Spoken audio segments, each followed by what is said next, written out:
The world's rivers, lakes and aquifers, and the ecosystems they support, provide key services such as clean water for drinking and rich biodiversity for food supplies. However, a critical lack of information about the health of our ambient water systems impacts our ability to monitor, manage and improve them, while runoff from agriculture and untreated wastewater place them under increasing pressure. Crucial data gaps, especially in poorer countries, mean that already vulnerable people face increased risk to their health and livelihoods.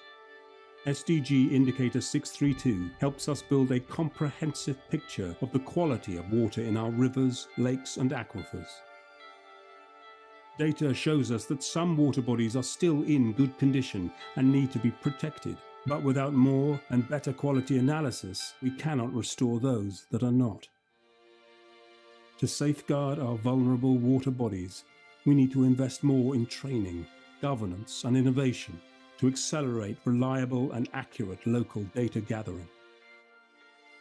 Getting a clearer picture of the current state of our water bodies and how they are changing over time means that we can do the right things now to ensure they continue to support us into the future.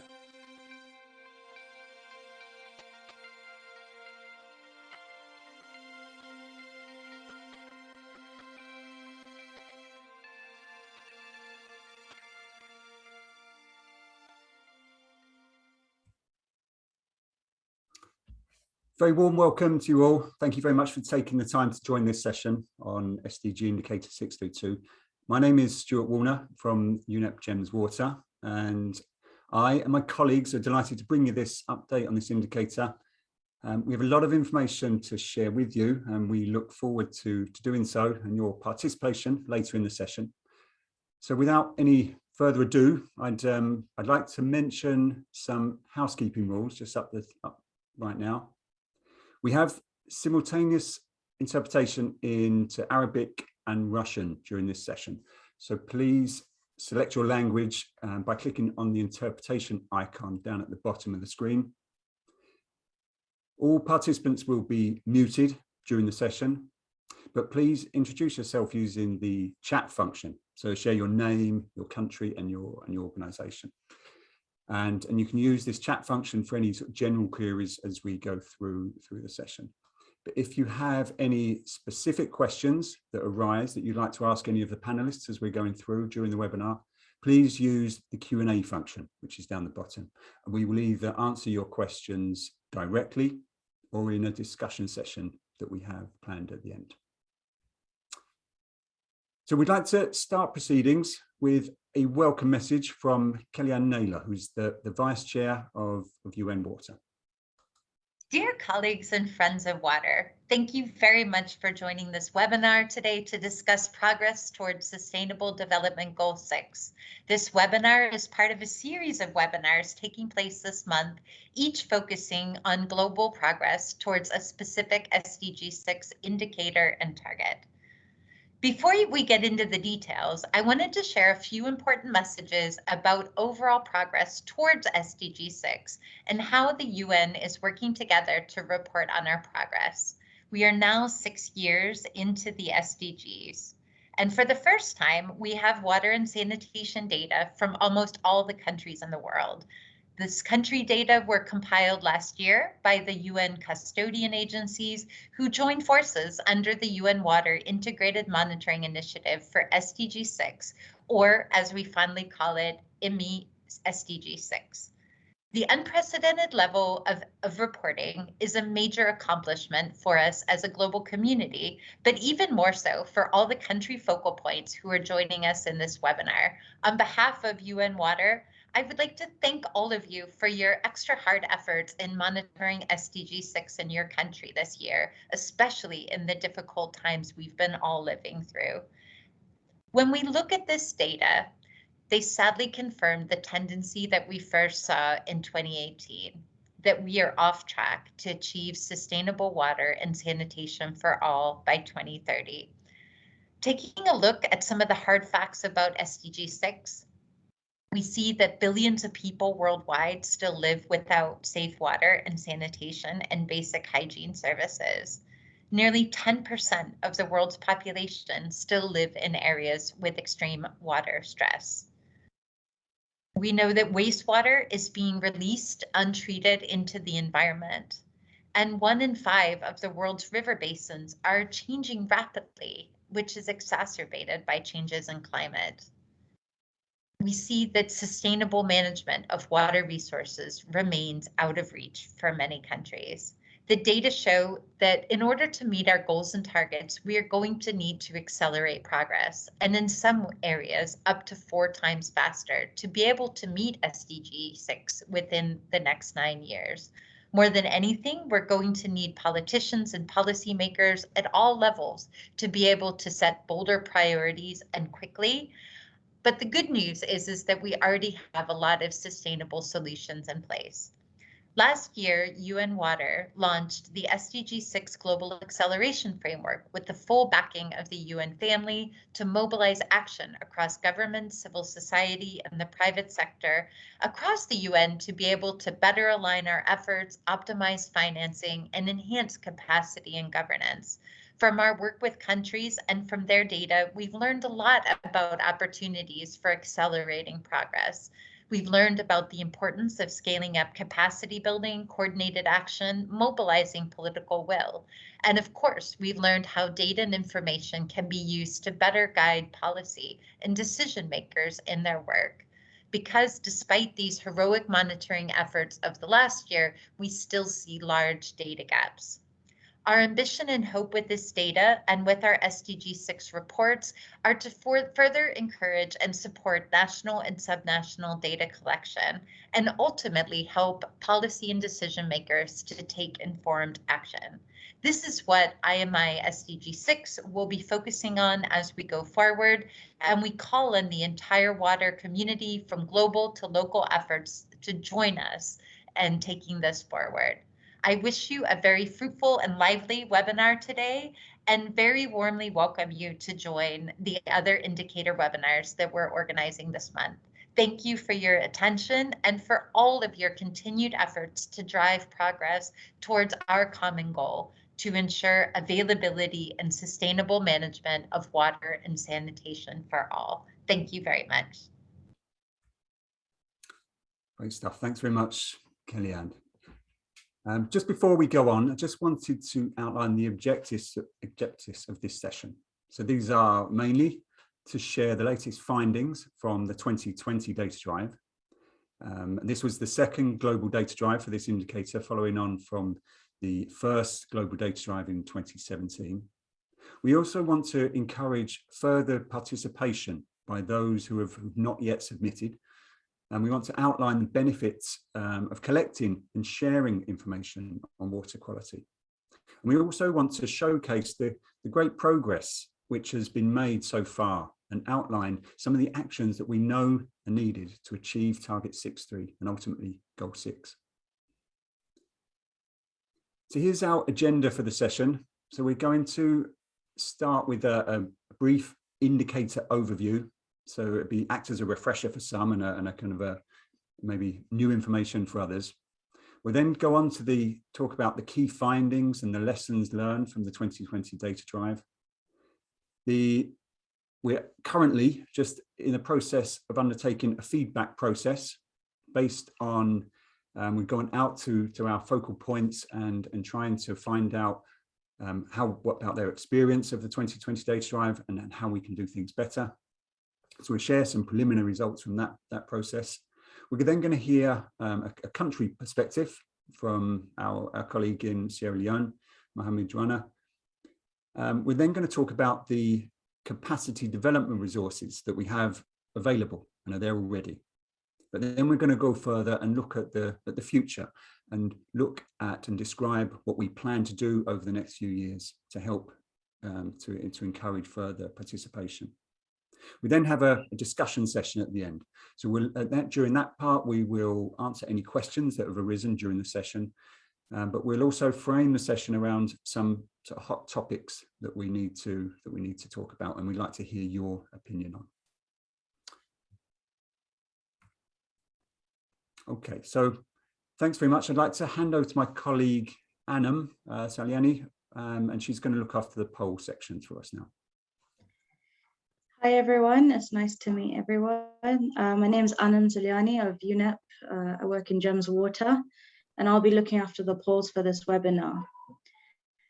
So the first one relates to the SDG target 6.3 and how likely you feel that the water quality aspect of the target will be met by 2030. The question is, SDG target 6.3 starts with the words, by 2030, improve water quality.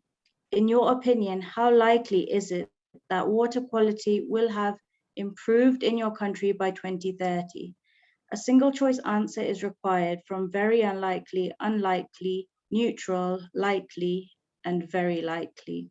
So we'll just run this for another 20 seconds or so, and I'll show what the results are. But thus far, the results that are coming in, most answers are likely and neutral. So we're not so sure.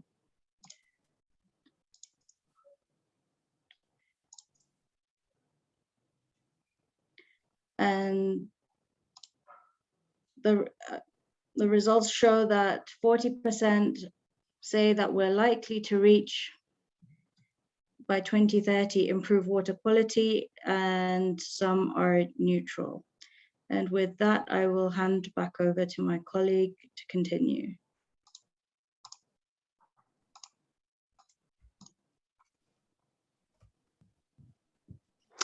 Thank you very much, Anham.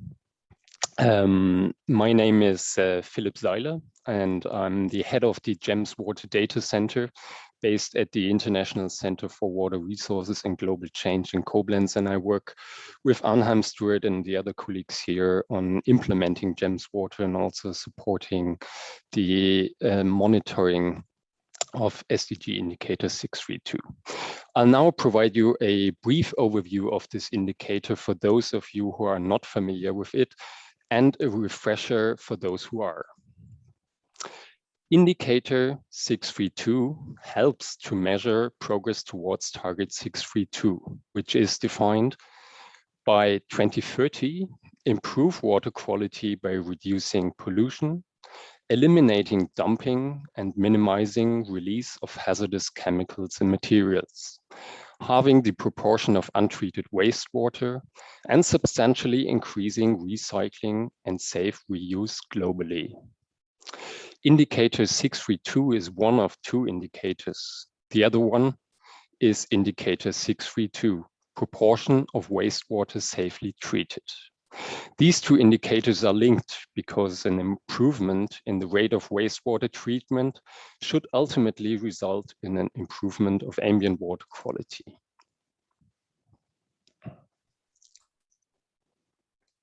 Establishing a national water quality monitoring network and collecting as well as analyzing water quality data have benefits for the sustainable management of water resources at national levels.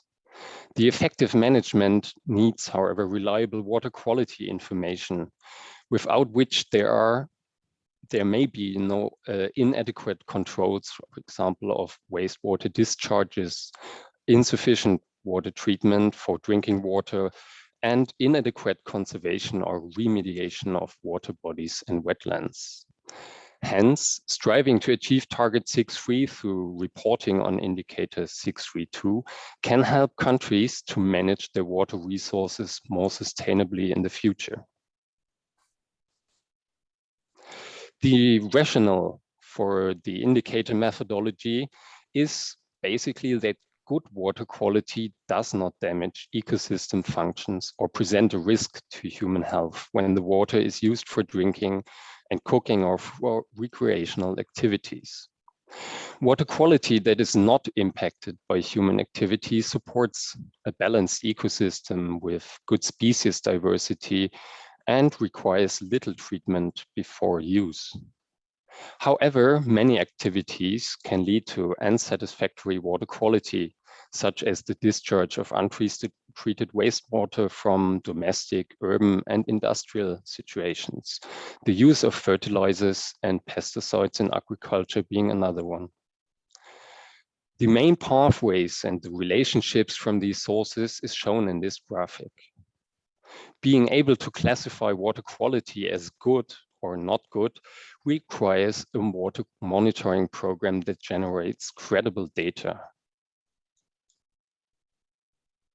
To generate these data and for the indicator to be able to provide information on the current status of freshwater bodies and how the quality of these freshwater bodies changes over time, you need these three critical components as shown here. A network of monitoring locations, in situ measurements, and sample collections, as well as a capacity to manage the resulting data. Throughout our work, we have learned that many countries have large data gaps and do not have a clear understanding of the quality of their freshwaters. Indicator 632 is reported as the proportion of bodies of water with good ambient water quality. This means in turn that countries first need to define the boundaries of each of these hydrological units, including rivers, lakes, and groundwaters.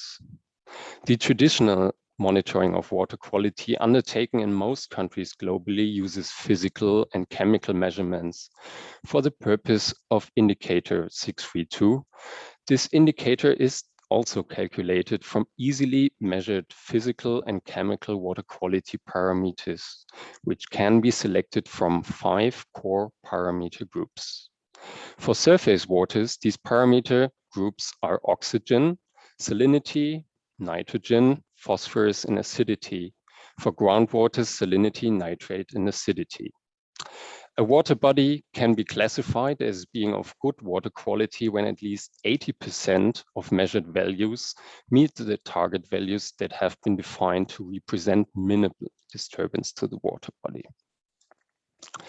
To ensure that the global comparability of the indicator is maintained,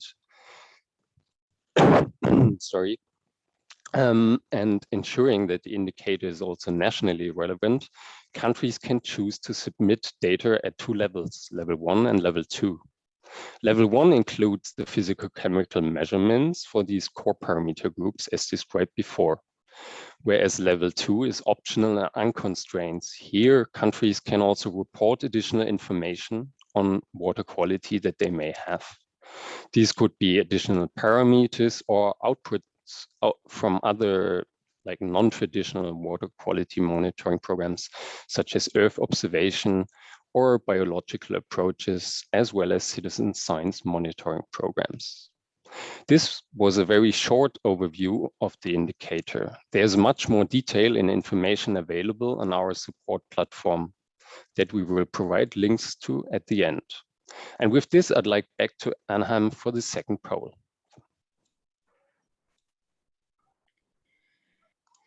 Thank you, Philip. So the second poll asks for your opinion on the pressures on water quality and which are the greatest in your country. So the question is, in your opinion, what is the greatest pressure on ambient water quality in your country? Please select just one option. Options are pollution from mining activities, domestic wastewater effluent, pollution from agriculture, and industrial wastewater effluent. And the results currently show that pollution from agriculture is the greatest pressure thus far, followed by industrial wastewater effluent as well as domestic wastewater effluent. Whilst pollution from mining activities is actually not a pressure that's really considered as a great pressure in comparison to agriculture and wastewater.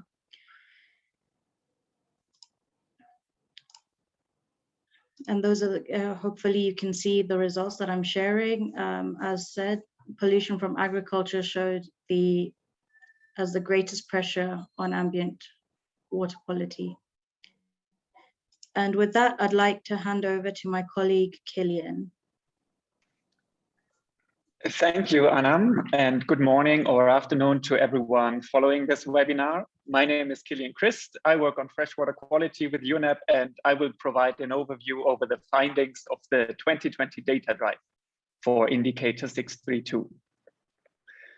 We received 96 submissions during the 2020 data drive. And this means we have information on almost 100 countries now for water quality. And compared to the baseline reporting period in 2017, this was a large increase. And thanks to the engagement of our country focal points, we could double the number of submissions we received. On this slide, you see the map with the reporting countries and the range of their reported indicator score. A quick glance at the maps, however, also shows that there still are some world regions we need to improve our engagement with, especially Central and South Asia. The map also shows that many water bodies are still in good condition. In fact, of all the water bodies assessed during 2020, 60% were classified as good. On the next slide, you can see that the analysis of the submitted indicator data yielded some very interesting results, and most notably, is that good or bad water quality is not exclusive to certain world regions. Countries from all world regions reported both good and poor water quality. And you see in this figure, which plots the reported water quality against the country's GDP. And this means that water quality is a challenge that all countries face, independent of their development status. An analysis of the submitted data also showed that in most cases, it was nutrients that were the main cause of poor water quality, which of course points to agriculture as one major source of water pollution, which is also consistent with our little poll result just now. On the next slide, you can see that although water quality is a challenge all over the world, richer countries used far more data to calculate their indicator score compared with poorer countries. This is highlighted by the figures on this slide. This chart shows that of the 76,000 water bodies that were reported on in 2020 globally, the poorest 20 countries reported on only 1% of these water bodies. And water quality information should be available to everyone and not just to those from countries with the capacity to collect this information. On the next slide, you can see that, as explained initially by Philip, the indicator combines data from different types of water bodies, lakes, rivers, and groundwaters. And as we can see on this slide, groundwater was the type of water body that the fewest data points are available for. And given that many countries, especially more arid ones, or for many countries, groundwater is one of the most important sources for water, for drinking and for agriculture, we should have more information about this important resource. But of course, because groundwaters are more difficult to monitor and assess compared with surface waters, information on these water bodies is more scarce. And this was a quick overview over the major findings of the 2020 data drive. I'm handing back to Anam for the next quiz round. Thank you, Killian. So for the third and final poll, we would like to ask you about what you feel is the most urgent action that is needed in your country. So, in your opinion, please select the most urgently needed to improve water quality in your country from the list. Increase the amount of wastewater treated, improve wastewater treatment technologies, improve agricultural management practices, enforce existing legislation designed to protect water quality, address industrial pollution, address pollution associated with mining activities, strengthen water quality monitoring assessment programs, and raise awareness and importance of water quality issues with the general public. So with that, I've launched the poll. And as we wait for the results to come in, we have mainly increased the amount of wastewater treated, as well as enforce existing legislation designed to protect water quality, strengthen water quality monitoring and assessment programs. However, the most popular is increase the amount of wastewater treated. So we can see that the biggest problem that we seem to have that could help us is wastewater. Yeah, with that, I will end the poll and share the results. With 29% saying increase the amount of wastewater treated. And thank you very much for your participation. I would like to hand back to my colleagues. Thank you, Anham. And I'll now continue with providing you a quick overview of the ongoing 2021 feedback process. Back in 2018, we undertook an in-depth review trying to maximize the global participation and enhance the national relevance of indicator 632. Next slide, please, Stuart.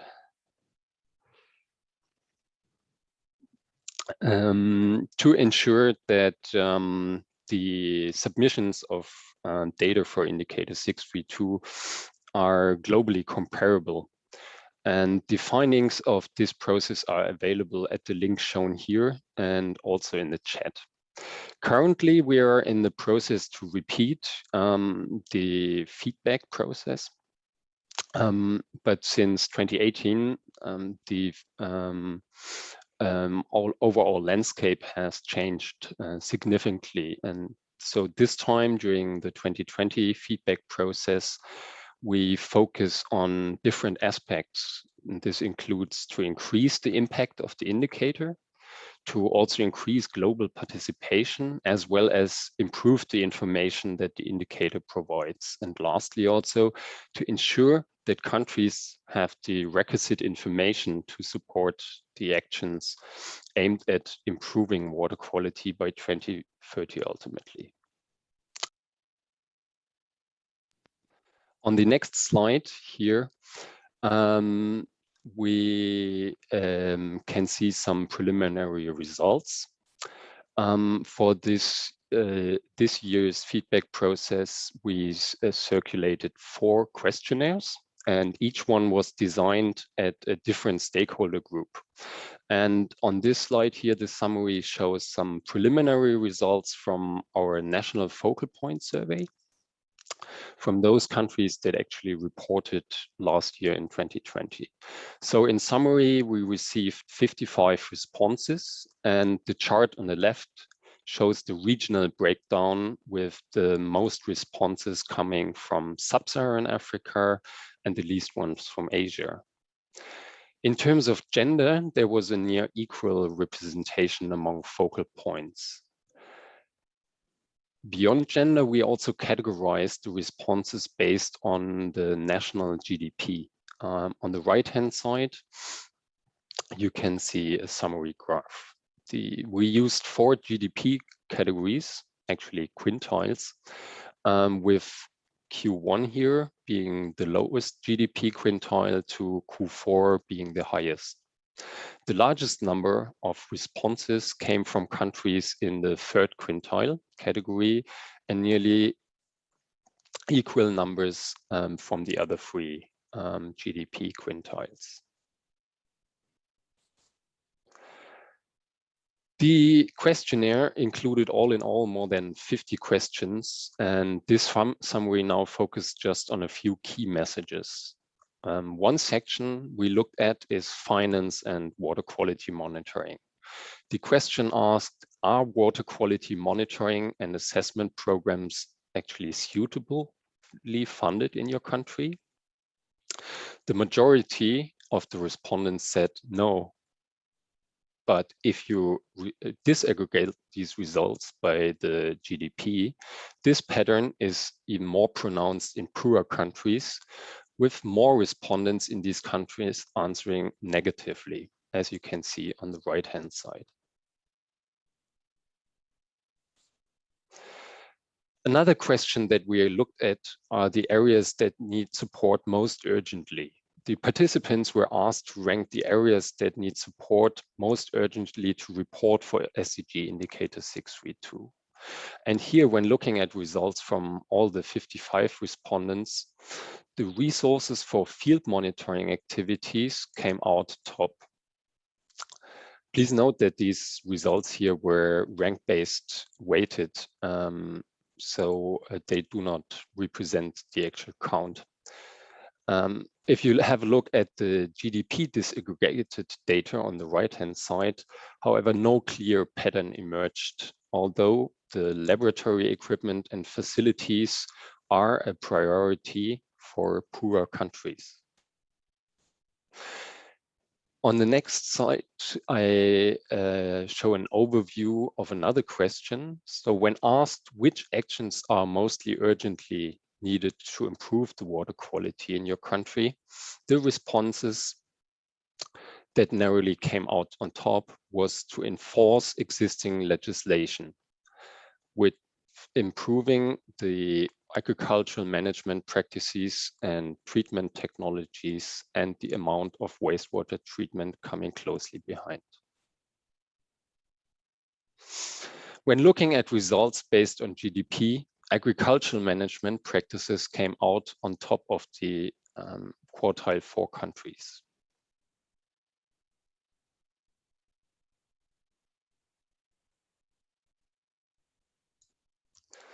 Lastly, for this section, when asked about the training needed in countries, the majority of responses said that the training and data management is the most needed. These areas of training listed here, they reflect training courses available from the GEMS Water Capacity Development Center that we'll again mention towards the end of this webinar. That's the end of this brief summary of the feedback process, but we also look forward to share more on that very soon. And with this, I would like now to hand over to our focal point, who is now continuing giving you some background and insights. With this, please, Mr. Mohammed Sarjuna, who's the Director of the Hydrological Service at the National Water Resource Management Authority of Sierra Leone. Please share some of your insights with us. Thank you.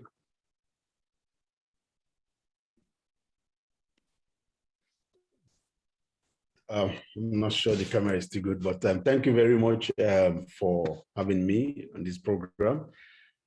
First of all, I want to say that Sierra Leone, for the first time in 2020, was able to report for the SDG 6.3.2 at the Roque River Basin, which provided some good information. However, this was not achieved without the help of the UNEP GEMS Water Capacity Building Center, because they provided the necessary or the required capacity for Sierra Leoneans to be able to collect water quality, ambient water quality monitoring at this basin.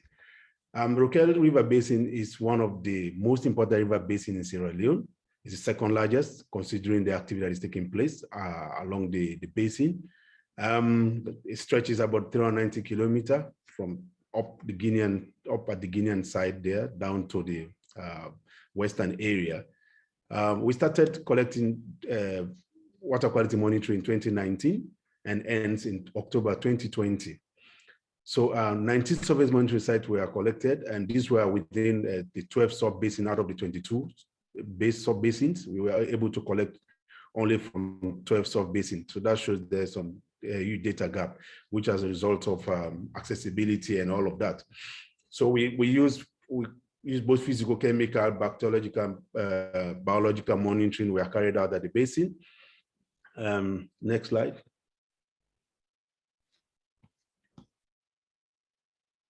Yes, so as you can see, staff were engaged in collecting these data from using different equipment. And we were able to do some macroinvertebrates. We did some kick sampling. We collected E. coli using the compartment back test. And so different equipment were used to collect the data for the SDG level 1 and level 2. Yeah. Next. So from the map you can see there, you realize that the data collected, only 2, that is the autophase and DO, were within the SDG target. The rest were not within the target. No, we have only the autophase and the DO were not within the target. The rest were within the target. And of course, from the map, you can see only three sub-basins shows that they are good, but the rest were not good. And these sub-basins are upstream. The 3 are upstream. So the Roque River, from all indications, shows that the water quality is not good at all. It's not good. And this was mainly as a result of the effect of deforestation that led to increased surface runoff and increased sedimentation. It's also one of the key issues at the basin was a result of uncontrolled mining activities. I saw there was a question on the greatest pressure on the water quality. For Sierra Leone, the greatest pressure on the water quality is actually uncontrolled mining activities. Of course, disposal of both human and domestic waste is another key issue that we noticed from the Roque River Basin. In all of these, I've been able to collect the data for this year. We hope that the next stage of what we intend to do at the Roque River Basin. One, we've included groundwater monitoring at the Roque River Basin. We also intend to expand the water quality monitoring to the Sewa River Basin. Sewa River Basin is the biggest river basin in Sierra Leone. And now piloted at the Roque, we intend by the next reporting to start reporting for the Sewa River Basin. We hope to inform stakeholders on the regulatory measures that need to be taken at the Roque River Basin. Like I stated earlier on, we've realized that one of our main causes at the Roque River Basin has to do with uncontrolled mining activities. So we need to inform the stakeholders. That's the next plan we plan to do, to get the stakeholders that are involved in natural resource management, to inform them about the pollution issues at the Roque River Basin. However, like I said earlier on, we had some good information about the Roque River, good data from the Roque River, but however, this was not achieved without a challenge. And one of the key challenge was a result of data gap, mainly as a result of accessibility and all of that. So we intend to employ a citizen science approach with support from the Freshwater Watch and the World Water Quality Alliance. We believe this will enable us to close the data gaps in the water quality monitor at the Roque River Basin. And so this approach will enable the agency to raise awareness, on the impact of anthropogenic activities on the environment, particularly so when you are collaborating with the citizens themselves. So this is the way we believe we can close the data gap. We're intending to include up to 40 monitoring stations in areas where we are not able to access, and this will be done by the citizen. And this is ongoing at the moment. We've started identifying these locations. We hope to engage the citizens sometime this month, and hopefully by next month, we will start collecting data at their various locations. So with this, I say thank you for listening, and I am open to questions. Thank you.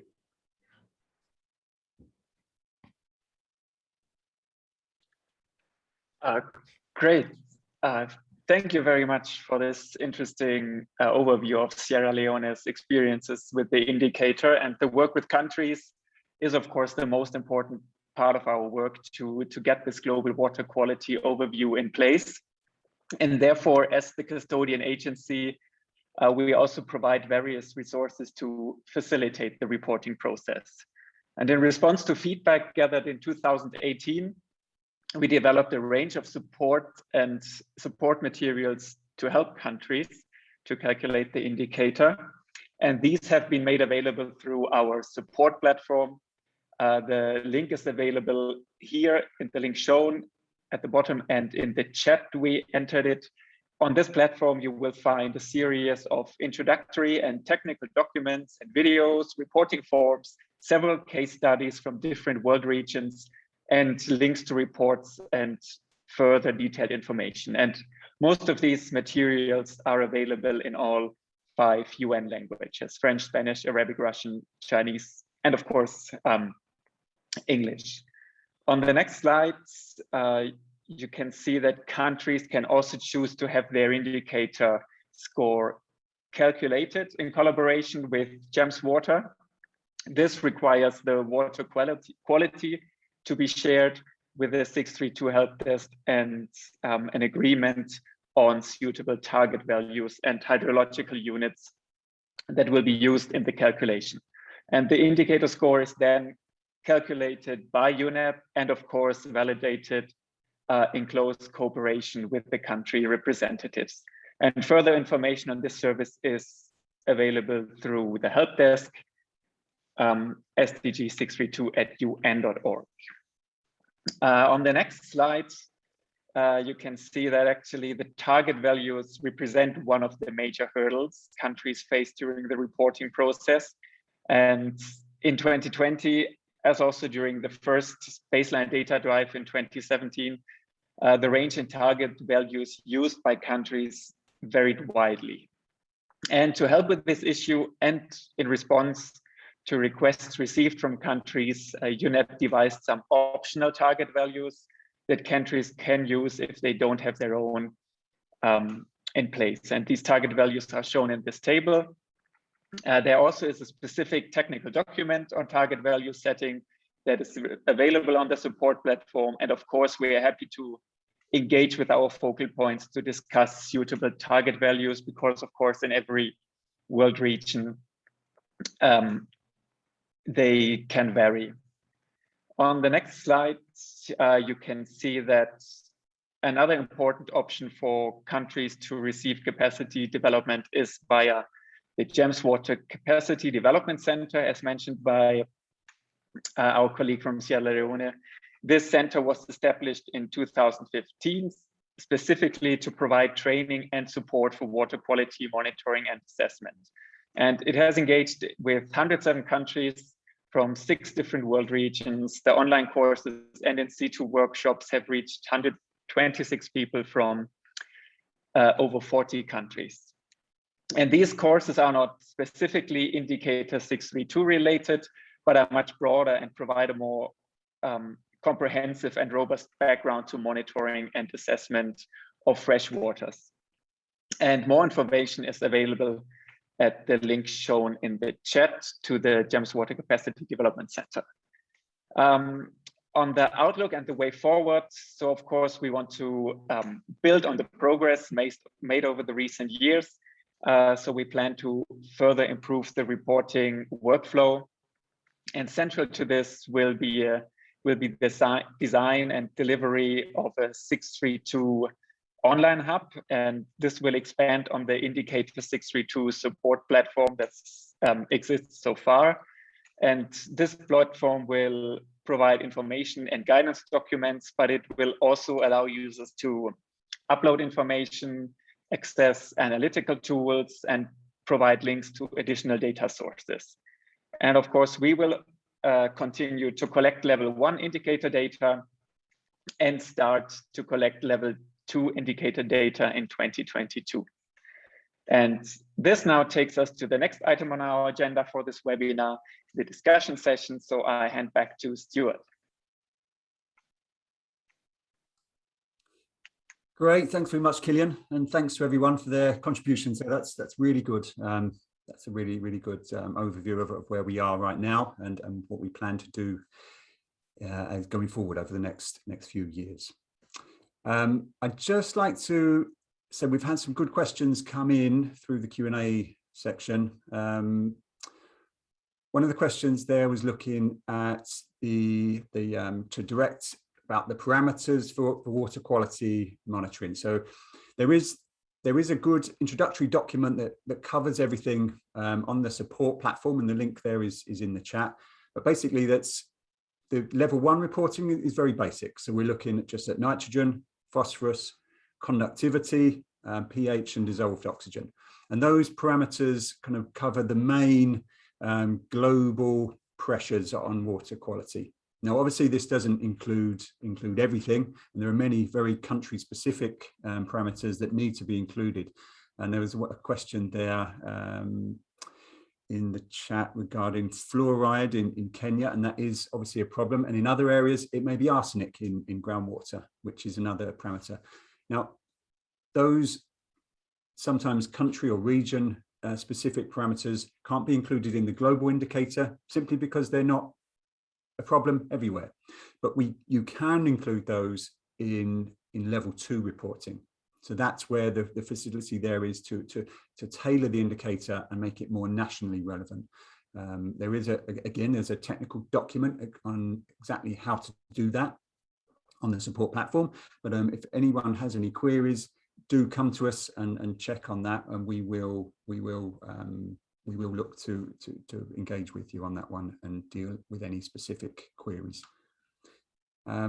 There was a good question from Sean Hudgens from New Zealand. Thanks very much. That's a really good part. It's to do with how representative the indicator score is for a country. And one of the key messages is that some countries, as we saw, reported on very many, use lots of water quality data, and others not so much. So what we try to introduce is this idea of a confidence rating. So this is a factor which is generated that incorporates different metadata that are submitted along with the data. So information on the number of water quality parameters included, the spatial distribution of the data, the frequency of data collection, and how specific the target values are. So by bringing these pieces of information together, it gives you a better idea on the proportion of the confidence about your indicator score. So that gives you good information, but it also allows you to gauge how your water quality monitoring and assessment capacity is in a country. Okay, I would. There are some other good questions there as well, but we are running a little bit over time. So I would like to just throw a question there to Killian from the headquarters in Nairobi, just to ask you, Killian, how do you think that the SDG work of GEMS Water, how does that link to the wider remit of UNEP and GEMS Water? Yeah, thanks, Stuart. And as mentioned here by some of the questions in the Q&A, yes, of course, the 632 indicator is a relatively small indicator with a few parameters, which was devised to be able or enable countries to build this global picture. But of course, the GEMS Water program as a whole works on capacity development on all aspects of water quality monitoring. So from the design of the monitoring program to the collection of the data, the assessment of the data, and storing it. So we, the GEMS Water program can assist countries in all of these aspects. And during the engagement in the data drive, we identified some weaknesses that some countries have. So GEMS Water can help to tackle these challenges, depending on the specific country requirements. And on the one hand, GEMS Water works on capacity development, but of course, another big pillar of the GEMS Water program is maintaining a global database for water quality data, that is GEMSTAT. And if countries work with GEMSTAT and keep their data updated there, then of course, then GEMS Water can also help to use this data to report, to help countries to report on indicator 632. And so the GEMS Water program as a whole is much broader than the indicator 632, but engaging with GEMS Water will help countries to facilitate or to report on indicator 632. And there also is, of course, the World Water Quality Alliance, which the creation of which was catalyzed by UNEP. And they have different the Alliance has different workflows looking at also citizen science, the private sector, observation, so many potential data sources which can also help to inform on indicator 632. So we are, of course, looking forward of bringing all these different workflows together and build this global picture for water quality. Thanks very much, Killian. That's great. There's one other thing that I wanted to mention that we covered it briefly in the presentation here, but it was it's one of the needed actions that we really need to help drive indicator 632 forward and make sure that it's fit for purpose and can report accurately on and reliably, robustly on national water quality, but also to help make sure that that information isn't just used for reporting, that it actually can be used for action and to help achieve that goal and that target of improving water quality. So our plan over the next year is to develop the concept of the SDG 632 online hub. So this will build on the support platform that we have. So it will provide lots of information and all the resources that people will need and countries need to report. But it will also integrate some new facilities like the ability to be able to upload data. And so the indicator can be calculated automatically. And we can also use it to help generate some of these extra data products. So this confidence rating that we mentioned, or it may provide greater insight into which of the core parameters is causing your driving your indicator score. So this is what we plan to develop over the next year. So we'd really like to hear your opinions on that and what you feel would be the necessary, the functionality that we would build into that program. So if anyone has any ideas or any pressing needs or concepts that they would like to send to us, if you have anything to mention now, that would be great, and do please put it into the chat. But otherwise, we'll be open to any other inputs on that. Okay. So I think we're very nearly at the end of this session. So I would just like to thank everyone again for your participation and allowing us to share our latest updates on this indicator. And we look forward to working with you in the future. Please do contact us if you have any queries. We are keen to drive this forward and make sure that the indicator isn't just a reporting mechanism, but it does collect this information, and this information then can be used to improve water quality. We know there are gaps, but when we look to fill those. So for me, I'd like to say thank you, and I'd just like to now hand over to Hartwig Kramer. He's the head of the United Nations Environment Programme Global Environment Monitoring Unit for some closing remarks, and for Hartwig to officially close this session. So thank you. Right, thanks very much, Stuart, and thanks very much, first of all, to everyone in the audience. And I'm actually also impressed by the number of participants we have, which is almost near to 100. And let me just start with a couple of things. So the slide here summarizes key impressions to take home, which is basically information on water quality is essential for management, but it's also, and let me add that, that's a take-home message for me, it's essential for everybody. It is not really constraining just one part of the community. It's all over the globe with different facets. It concerns us all. There's really big data gaps out there, particularly in the water realm that we really don't see, which is groundwater. And there is a data gap, at least in terms of dissemination and sharing and drawing conclusions out of that, particularly in the Asian context. Now, my first impression to take home from today's webinar is, I am absolutely impressed, particularly by the improvement of results since the first data drive, and particularly and first and foremost by your, and I'm speaking to all the representatives in the countries, by your engagement. It's not us actually making SDG 632 becoming globally comparable and whatsoever, it's you. It's basically you in your countries to see what can be mobilized, which ties directly to the impressive case study we saw. And that means we need to jump out of the box. If there is nothing systemically in place, citizen science engagement and the will of the people, which you, Mohammed, quite nicely summarized and featured to us, is critical. Those are the really key features for the future to do one thing, and that ties to what Stuart said last. If you want to tackle farming management, as is listed in the slide on the bottom, and wastewater treatment, what that means is there needs to be a transfer from data to action and making it actionable information. That will require continuous engagement.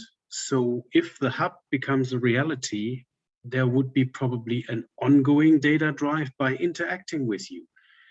You can work with us on a more continuous basis, not just every 3 years.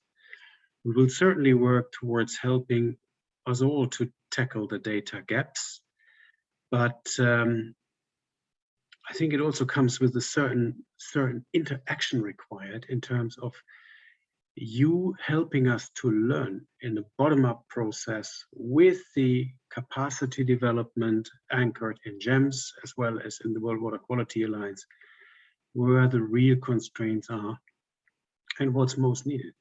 UNEP is necessarily not the only agency to be able to lift that off, because we are not in development aid per se. We are normative on global scale, but we do have networks. And I think the SDG 6 accelerator framework in UN Water can help us. And to lift that beyond the level of just being political blah, blah, I think it's important that we really engage with the people at the scale and that we work with you. So that will probably really lift us towards an empowering of making ecosystem restoration and goods and services more viable. What we haven't mentioned, at least not to my recollection today, is the other driver, which is climate. And I think climate plays a role as well. It affects water bodies in terms of bacteria pollution, cyanobacteria pollution, which is algae, and as well also we can think about temperature effects, sea level rise, and so on and so forth. So there is much, much more than that. And that's why it's important to see the SDGs not just confined to the 5 parameters. The SDG hub should really be more encompassing and focus on water quality in its entirety across the SDGs. And that's where GEMS comes in again, because it really looks into a much, much broader portfolio of parameters. But let's recall data to action. And to make that happen, we need to empower communities. We need to learn from communities. That's my final message. And I would like to say thank you very much to everybody in this audience for your engagement, for the collaboration, and for helping us learn how to get better together with you. And thank you very much also to the case study, to UN Water and the donors of IMI. And that's my last sentence. Take care. We'll be in touch. Meeting is closed.